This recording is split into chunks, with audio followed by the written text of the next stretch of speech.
oldinga intilmoq ko'p yaxshidir. Kelajakka qo'l bermoq ko'p foydali.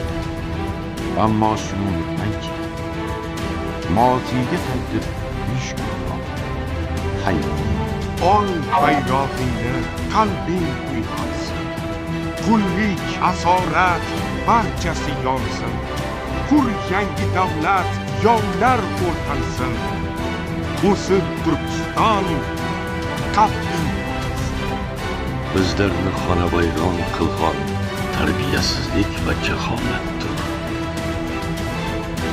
Faqirlik, darbadarlik, xorliklarning hammasi ilmsizlikning mevasi. Tarbiya biz uchun yo hayot, yo mamot, yo najot, yo halokat, yo saodat, yo falokat masalasidir.